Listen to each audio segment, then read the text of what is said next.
আজকে বাড়িতে বানালাম আফগানি স্টাইলের চিকেন রান্না। চলুন দেখানো যাক। তো এই রান্না করতে কিন্তু আমি ব্যবহার করেছি পেঁয়াজের অল্প কিছু কুচি করে নিয়েছি এবং ক্যাপসিকামটাকে কুচি করে নিয়েছি। একটা পেঁয়াজকে আমি পেস্ট করেছি, সেই পেস্টে কিন্তু আমি মিক্স করেছি টমেটো, কাঁচা লঙ্কা, ধনেপাতা, কাজু বাদাম, নর্মালি যে বাদামটা হয় সেই বাদাম, কারোর বাড়িতে সাদা সর্ষে থাকলে অল্প দেবেন, আর পোস্ত। এই কটা জিনিস দিয়ে আমি কিন্তু পেঁয়াজটা পেস্ট করে নিয়েছি। পেস্ট করার পর কিন্তু ওই ভাজা পেঁয়াজের সাথে বা ক্যাপসিকামটা যেটা অল্প পরিমাণে ভেজে রেখেছিলাম তার সাথে মিক্সড করে দিলাম। পেস্টটা দিয়ে অল্প পরিমাণে ভেজে নিয়ে নেড়ে চেড়ে চিকেনের পিসগুলোকে আগে থেকে ফ্রাই করে রাখতে হবে। কাঁচা চিকেন কিন্তু ব্যবহার করা যাবে না। তেলের মধ্যে আগে চিকেনগুলো নর্মালি ফ্রাই করে নিতে হবে। টক দই এবং যাবতীয় যে মশলাগুলো লাগে, দই টই, আদা রসুনের পেস্ট, এগুলো দিয়ে চিকেনটা ফ্রাই করে রাখতে হবে। ফের চিকেনটা কিন্তু মশলার মধ্যে দিয়ে দিতে হবে। যাই হোক, এইদিকে আমি বস করিয়েছি চিকেন স্যুপ বানানোর জন্য জলে আমি দিয়ে দিয়েছি ধনেপাতার কুচি। তাও পাতা দেওয়া চলবে না, কেউ পাতা দিতে চাইলে দিতে পারে। যাই হোক, আমি কিন্তু পাতা নয়, আমি ওই ডাঁটাগুলো বেশি ইউজ করেছি, কারণ ডাঁটার ফ্লেভারটা বেশি সুন্দর। আমি চিকেনকে পেস্ট করে রান্না করেই রেখেছিলাম আগে থেকে। আমি ওই রান্না চিকেনটা দিয়ে দিলাম এবং এই জলের মধ্যেই আমি একটা কাঁচা ডিমকে ভেঙে দিয়ে দেব। ডিমটা কিন্তু ভেজে দেওয়া চলবে না, চিকেন স্যুপে ডিম কাঁচাই দেয়।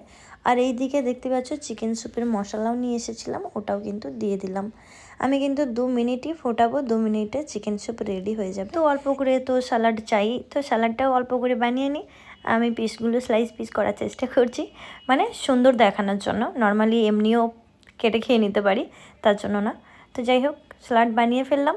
স্যালাড অনেক পছন্দও লাগে সত্যি। নান কুলচার সাথে একটু স্যালাড হলে এবং পেঁয়াজের সাথে একটু লেবুর রস মিশিয়ে সত্যি যা লাগে না, অসাধারণ লাগে। তো ওটা আমার বরাবরের পছন্দ, ওই জন্য আমি নিজেই বানিয়ে নিচ্ছি। তো যাই হোক, এই রেসিপিটা যতটা দেখতে লোভনীয়, খেতেও কিন্তু ততটাই সুন্দর।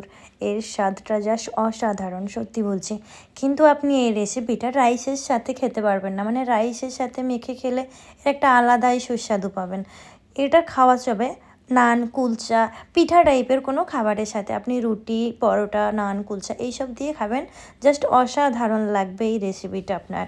তো আমি আজকে বাড়িতে নান কুলচা বানিয়েছি। নান আমি বরাবরই ভালোই বানাই, বাট কুলচাটা আজকে আমার মনে হচ্ছে একটু যেন ডিস্টার্ব হয়ে গেছে, কারণ আমি নিজে রান্না করে নিজে যদি স্যাটিসফাইড না হয়, সত্যি আমার মনে হয় ওটা খারাপই হয়েছে। তো কুলচাটা একটু কাঁচা রয়ে গেছে, আর কিছুই না। তো আমার ছেলের কিন্তু আর মানে ধৈর্য হচ্ছে না, খাবার সামনে রেখে ভিডিও বানালেও কিন্তু খুব রেগে যায়। মানে যাই হোক, আমার স্যুপ টুপ সবই রেডি হয়ে গেছে। আমি কথা বলে অনেকটা দেরি করে দিলাম। তো চলুন খাওয়ানো যাক। জাহান মানে অধৈর্য হয়ে যাচ্ছে, আর জাহান একটু স্যুপ খেতে অনেক পছন্দও করে, আর ওর জন্য ভালো এটা, মানে সর্দিটা অনেকটা মেনটেন থাকে। তো যাই হোক, আজকের ভিডিওটা আমার কেমন লাগলো অবশ্যই কমেন্টে বলবেন এবং ভালো থাকবেন, সুস্থ থাকবেন। থ্যাংক ইউ সবাইকে আমার ভিডিওটা দেখার জন্য।